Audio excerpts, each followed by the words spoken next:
우리 부활절 인사 나누겠습니다. 예수 부활. 할렐루야. 네, 다 1년 만에 하는데 기억하시네요. 다시 한번 힘차게 합시다. 예수 부활. 할렐루야. 예수님 부활하셨습니다. 오늘 이 부활주일에 하나님이 주시는 말씀을 통해 우리가 부활의 소망과 믿음으로 충만하기를 축원합니다. 초기 아메리칸 인디안들이 가지고 있었던 풍습 중에 하나가 자라나는 아이들을 용감한 젊은이들로 훈련을 시키는 것인데, 대부분의 부족들이 13살이 되면 성인식과 같은 것을 했습니다.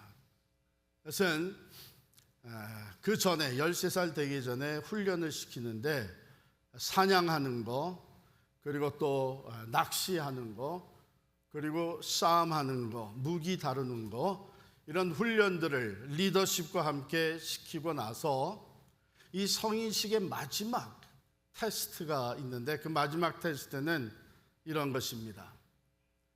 눈을 가리우고 전혀 보지 못하게 하고 한 몇 킬로미터 떨어진 곳에 그 정글과 같은 울창한 숲 속에 떨어뜨려 놓는 겁니다.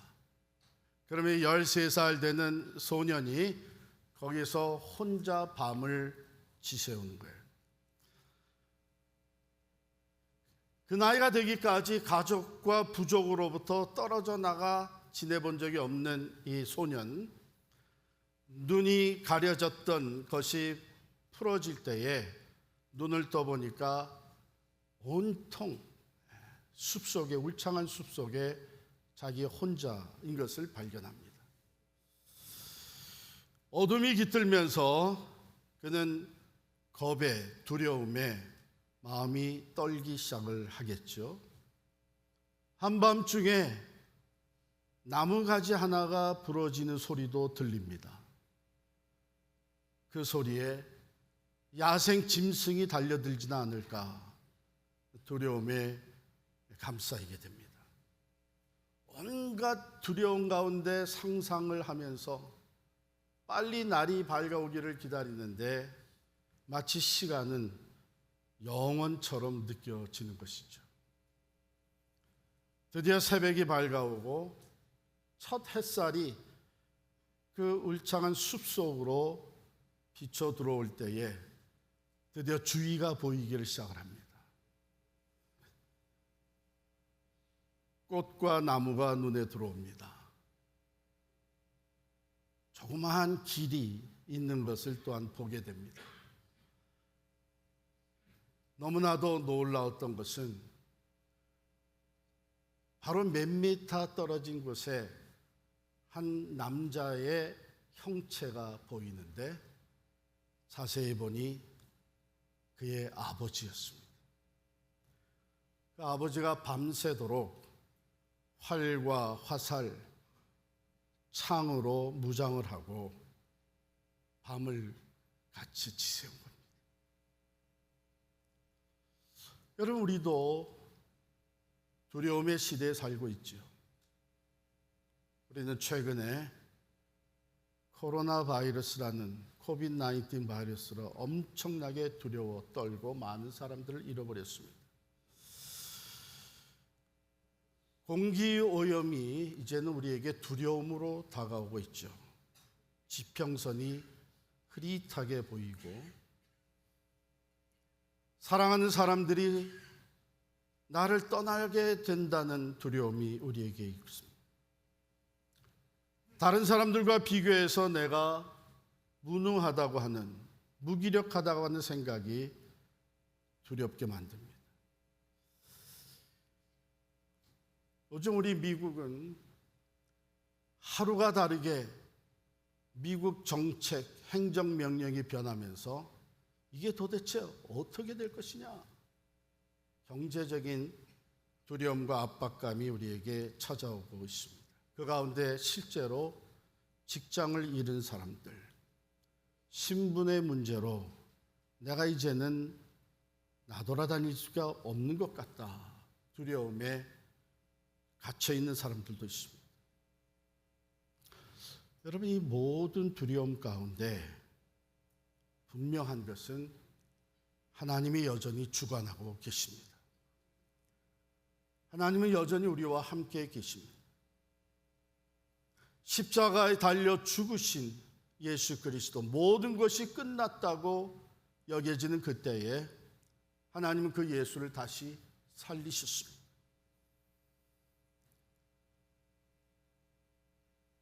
오늘 이 말씀, 천사가 여자들에게 말하여 이르되 너희는 무서워하지 말라. 십자가에 못 박히신 예수를 너희가 찾는 줄을 내가 아노라. 그가 여기 계시지 않고 그가 말씀하시던 대로 살아나셨느니라. 와서 그가 누우셨던 곳을 보라. 부활은 팩트입니다. 역사 속에 분명히 일어났던 사건입니다. 오늘 말씀의 내용, 중요한 내용은 두려워하지 말라, fear not, 이 두 단어입니다. 그런데 이 두 단어는요, 어떻게 보면 예수 그리스도께서 이 땅에 오셔서 전하셨던, 또 보여주셨던 모든 그 복음의 핵심이라고 볼 수 있습니다. 마태, 마가, 누가, 요한 4복음서가 있는데 우리가 한번 추적해서 거슬러 올라갑니다. 누가복음을 중심으로 한번 거슬러 올라가 보겠습니다. 첫 번째, 우리가 두려워하지 않을 수 있는 것은 하나님께서 우리의 기도를 들으시기 때문입니다. 누가복음 1장 11절부터 13절에 보면 사가랴라고 하는 제사장이 나오는데, 순번을 따라서 사가랴가 성전에 들어가 제사장의 임무를 감당하는 그때에 갑자기 향단 오른편에 주의 천사가 나타났습니다. 근심과 두려움이 제사장 사가랴를 감싸는 순간이었습니다. 그러나 그때 천사가 말하기를 사가랴야, 무서워하지 말라. 너의 간구함이 들린지라 그랬습니다. 내 아내 엘리사벳이 내게 아들을 낳을 것이요 너는 그의 이름을 요한이라 하라. 나이가 늙기까지 무자했던 사가랴와 엘리사벳에게 이 놀라운 소식이 되었습니다. 뭐라고 하십니까? 너의 간구함이 들린지라. 하나님은 오늘도 우리의 기도를 들으시기 때문에 두려워하지 말라 하는 메시지입니다. 두 번째, 하나님은 오늘도 은혜를 베푸시는 자이기 때문에 두려워하지 말라고 하십니다. 누가복음 1장 28절부터 31절에 보면은 천사가 처녀 마리아에게 나타납니다. 여호와께서 너와 함께 계시니라. 은혜를 입은 자여, 하나님이 너와 함께 계시다 하면서 전해진 메시지가 뭐냐면 너 임신했다. 처녀가 애를 가졌다고 하는 것은 이제는 간통을 했다는 것뿐만 아니라 간통의 죄로 인하여서 돌에 맞아 죽게 되는 그런 사회였습니다. 이런 인사가 어찌미냐? 어떻게 이런 일이 내게 있을 수 있겠느냐? 두려워하는 마리아에게 천사가 이릅니다. 무서워하지 말라. 내가 하나님의 은혜를 입었느니라. 보라, 내가 잉태하여 아들을 낳을 것이요 그의 이름을 예수라 하라. 오늘도 하나님은 택한 자들, 우리들에게 은혜를 주시기를 기뻐하시는 분이십니다.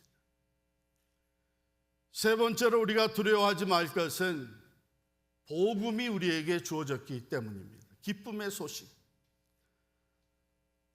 누가복음 2장 8절부터 11절에 보면 한밤중에 들에서 양을 치던 목자들이 있었습니다. 갑자기 주의 영광이 그 주위를 밝게 비칠 때에 목자들은 두려워할 수밖에 없었습니다. 그때 천사가 그들에게 말하기를 무서워하지 말라. 보라, 내가 모든 백성에게 미칠 큰 기쁨의 좋은 소식을 전하노라. 오늘날 다윗의 동네에 구주가 나셨으니 곧 그리스도 주시니라.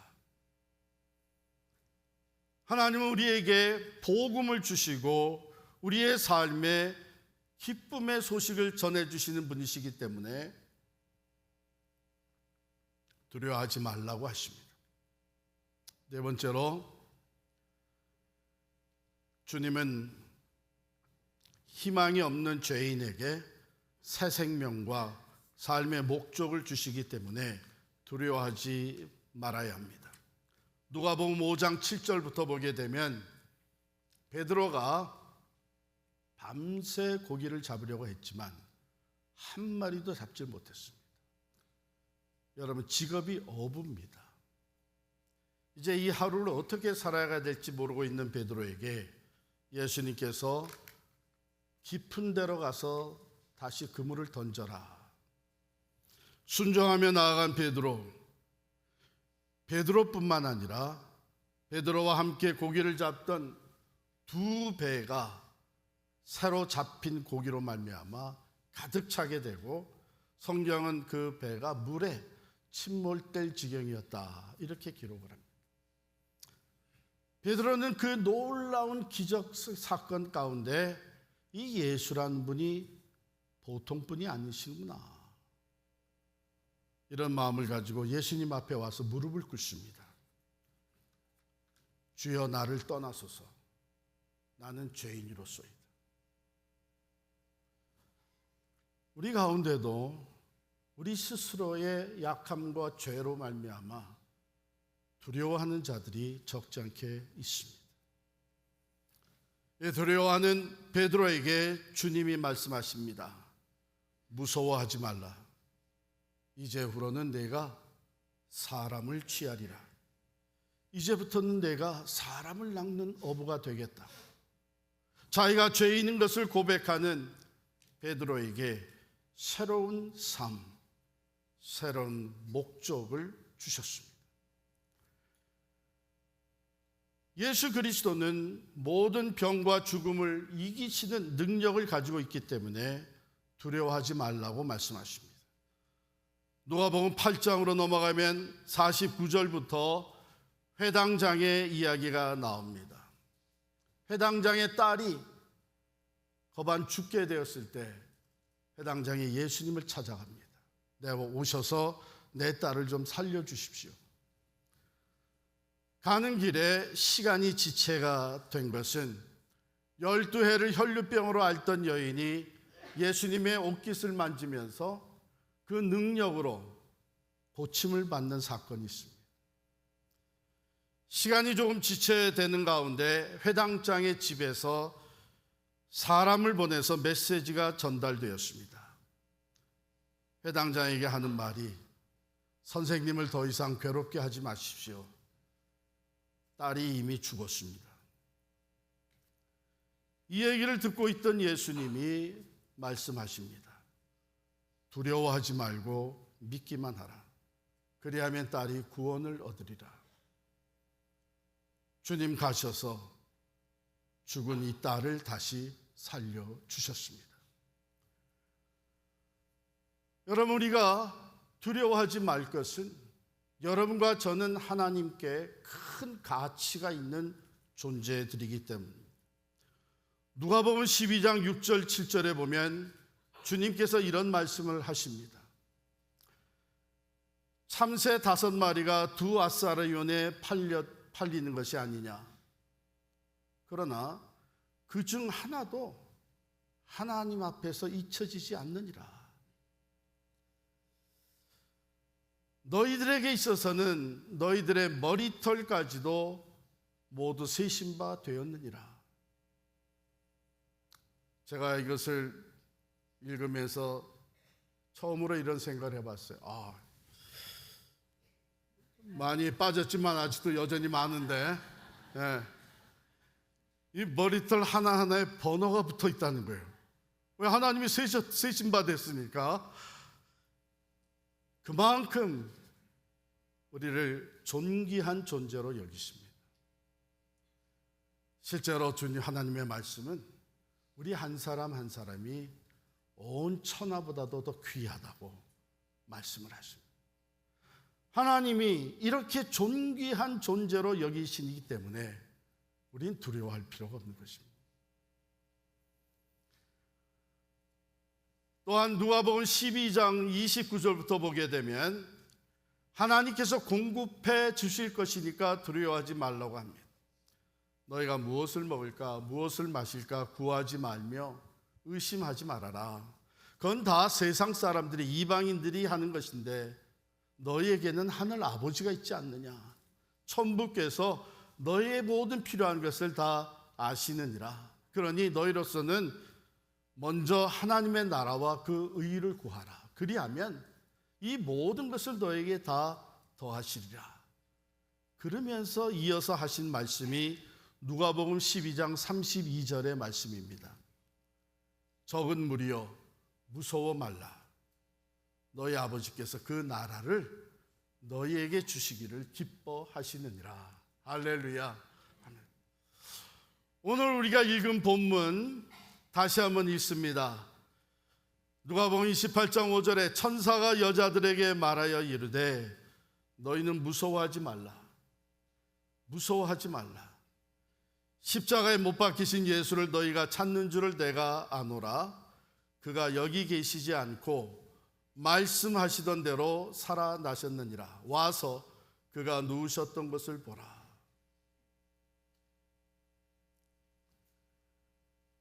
예수님 다시 살아나셨습니다. 말씀하셨던 대로 다시 살아나셨습니다. 여러분, 이 부활이 있기 때문에 예수를 따르던 제자들은 그때야 비로소 예수님이 과연 말씀하시던 대로 살아계신 하나님의 아들이고 온 인류의 구주가 된다는 것을 확실히 믿게 되었습니다. 말씀하시던 대로 살아나셨느니라. 지금 우리가 두려워하지 말라고 하신 그 말씀을 누가복음 앞에서부터 쭉 우리가 읽어왔습니다. 말씀하신 것 중에 하나가 또 뭐냐 하면 내가 예루살렘에 올라가서 고난과 죽음을 당한 후에 3일 만에 다시 살아나리라고 말씀하셨습니다. 그런데 십자가에서 돌아가시고 죽음을 당하시고 다시 살지 못하셨다면, 다시 살아나지 않으셨다면, 부활이 없다면 그 앞에 말씀하신 걸 다 믿을 수 있겠습니까? 믿기가 어렵겠죠. 그런데 말씀하셨던 대로 다시 살아나셨습니다. 즉 예수 그리스도께서 이 땅에서 우리에게 말씀하시고 보여주신 그 모든 것은 우리가 확실히 믿을 수 있도록 마지막까지 그 말씀대로 성취하셨습니다. 그러므로 우리는 말씀하신 대로 다시 살아나신 부활하신 주님으로 말미암아 그의 말씀을 우리가 믿게 되고 그의 복음이 진리인 것을 받아들이게 되고 그의 능력이 오늘도 살아있음을 확신하게 되고 그의 생명이 오늘도 살아 역사하시는 것을 우리는 믿게 되는 것입니다.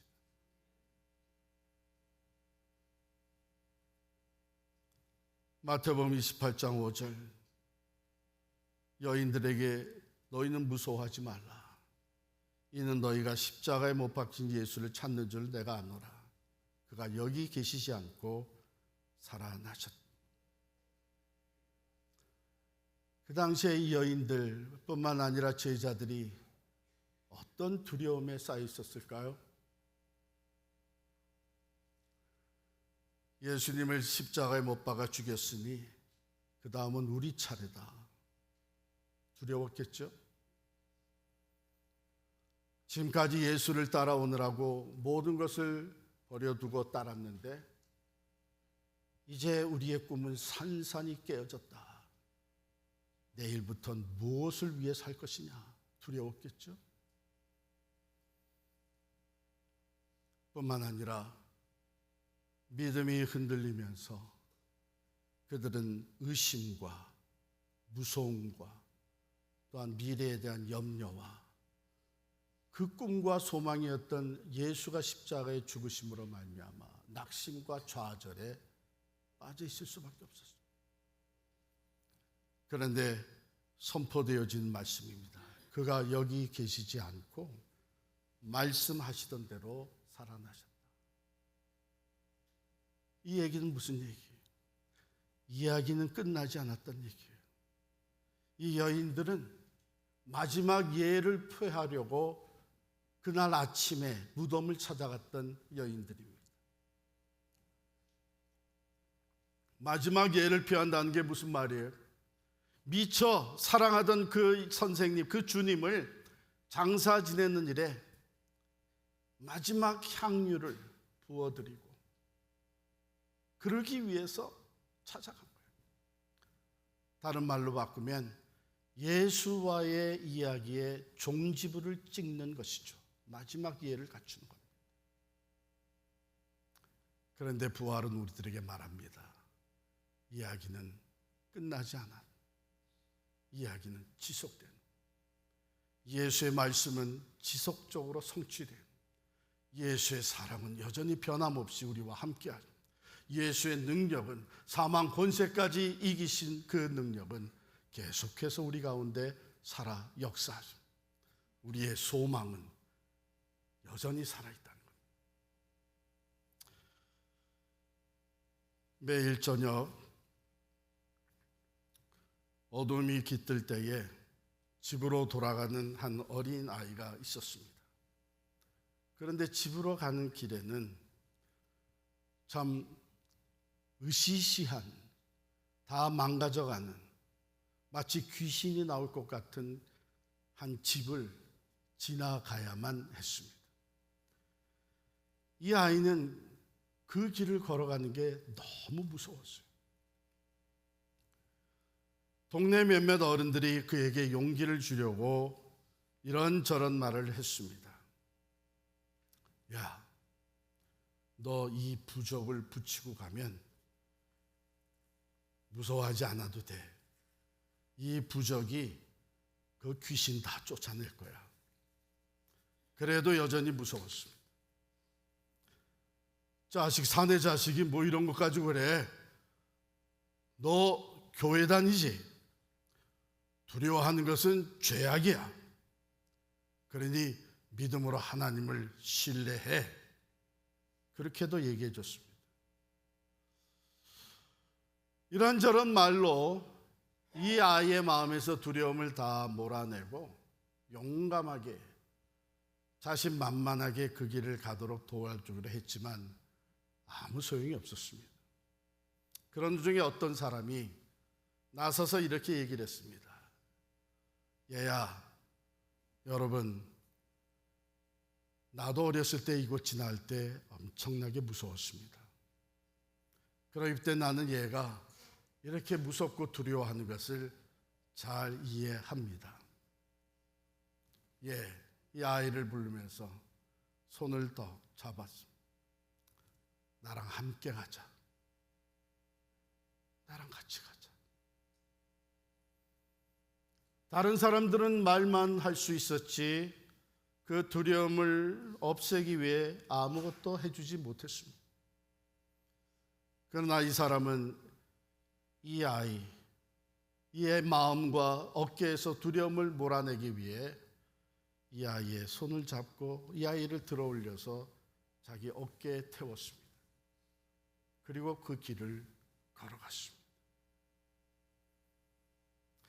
부활의 이야기는 단지 좋은 소식만이 아닙니다. 역사에서 일어났던 예수 부활은 단지 사건으로 끝난 것이 아닙니다. 우리 주님 말씀하셨습니다. 무릇 살아서 나를 믿는 자는 영원히 죽지 아니하리라. 왜요? 부활하신 주님, 그는 부활과 생명이 되시기 때문입니다. 죽음이, 고난이, 역경과 핍박이 우리를 빼앗아 가려고 하지만 예수 그리스도 안에서 하나님과 연결된 이 사랑의 줄은 어떤 피조물도 그것을 끊을 수가 없습니다.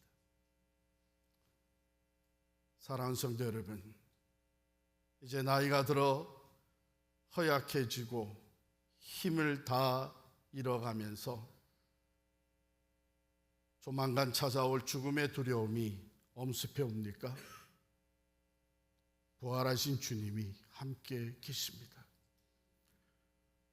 사랑하는 사람을 잃어버리고 또는 사랑하는 사람에게 배신을 당하면서 슬픔과 고통과 외로움에 패배자처럼 살아가고 계십니까? 모두가 나를 떠나도 부활하신 주님은 나와 함께 계시는 것을 믿으시기를 바랍니다. 아이의 문제 때문에 정신적으로, 육체적으로, 지적으로 이 아이가 너무 무거운 짐이 되고 이 아이의 미래가 너무나 걱정이 되고 두렵습니까? 여기저기서 비난하는 소리가 더 고통을 더해주고 있습니까? 부활하신 주님이 여러분과 함께 하십니다. 경제적인 변화와 어려움 가운데 직장을 잃고 불안해질 뿐만 아니라 내가 너무나도 무능력하게 여겨지고 가정을 책임지는 것이 버거워서 절망이 찾아오고 있습니까? 부활하신 주님이 함께 계십니다. 중독에 빠져서 도무지 내 힘으로는 원하지만 이 어딕션에서 헤어나질 못해 죽고 싶습니까? 사망 권세를 이기신 주님이, 부활하신 주님이 함께하고 계십니다. 여전히 젊은데 일자리도 없고 신분 문제도 불안하고 도움을 줄 사람이 없어서 낙심되고 절망이 됩니까? 부활하신 주님이 여러분과 함께 계십니다. 믿음으로 발걸음을 내디딜 때에 우리는 살아계신 예수님, 부활의 주님이 나와 함께 하시는 것을 경험하게 될 것입니다. 오늘 부활절 새벽 예배는 이웃에 있는 우리 교회들 연합해서 드렸습니다. 설교 말씀을 들으면서 그 설교 말씀의 주제는 부활의 능력은 매일의 삶에 살아 역사하는 능력입니다. 그런 메시지였어요. 생각났던 주일학교에서 있었던 얘기가 떠올랐습니다. 주일학교 선생님이 아이들에게 질문을 했어요. 여러분, 우리가 죄의 용서를 받으려면 어떻게 해야 됩니까? 아이들이 회개해야 됩니다. 진심으로 잘못했다고 빌어야 됩니다. 뭐 이런 대답들이 나오는데 한 아이가 손을 번쩍 들었습니다. 그래, 너 대답해봐. 이 아이가 대답하기를, 죄 용서를 받으려면 죄를 져야 합니다. 그랬어요. 얼마나 일리가 있는 말이에요. 근데 사실 우리는 이미 다 죄인이 되어 있죠. 부활을 이렇게 생각하는 사람들이 적지 않게 많습니다. 부활은 죽음에서 다시 사는 것이고, 그렇다면 부활의 능력을 경험하려면 어떻게 해야 됩니까? 죽어야 됩니다. 죽지 않고는 다시 살리는 능력을 경험할 수가 없습니다. 그런데 그것이 우리가 다 죽은 다음에만 나타나는 부활의 능력에, 물론 죽음 후에 부활의 능력이 우리와 함께해서 우리가 다시 부활에, 주님의 부활에 동참하게 될 것입니다. 그런데 부활은 오늘도 살아있는 능력이 된다. 왜냐하면 주님이 죽음에서 다시 사시고 우리들과 함께 계시기 때문입니다. 우리 안에 들어와 계시기 때문입니다. 그렇다면 우리는 오늘 삶의 현장에서 부활의 능력을, 다시 살리시는 부활의 능력을 경험하려면 내가 죽어야 합니다. 여전히 내 지혜, 내 능력, 내 경험, 내 논리, 내 의지를 앞세우고 나갈 때는 부활의 능력을 경험하지 못합니다. 그러나 나는 아무것도 할 수 없습니다. 나는 주의 도움이 필요합니다. 나는 실패자입니다. 나는 죄인입니다. 나는 고독합니다. 내가 죽고 주님을 바라볼 때에 다시 살리시는 부활의 능력이 우리 삶에 나타나게 될 줄을 믿습니다. 어쩌면 그래서 사도 바울은 나는 날마다 죽노라. 그러므로 사도 바울의 삶에는 부활하신 주님의 능력이 살아 역사하는 것이 많이 나타났습니다. 우리 주님 다시 사셨습니다. 예수 부활. 은혜가 충만해서 다 잊어버렸어요. 예수 부활. 할렐루야. 살아 역사하시는 주님 약속하셨습니다. 볼지어다 내가 세상 끝날까지 너희와 항상 함께 있으리라. 말씀대로 살아나셨고 말씀대로 우리와 항상 함께 계시는 줄을 믿습니다. 우리 다 일어나셔서 찬양하겠습니다.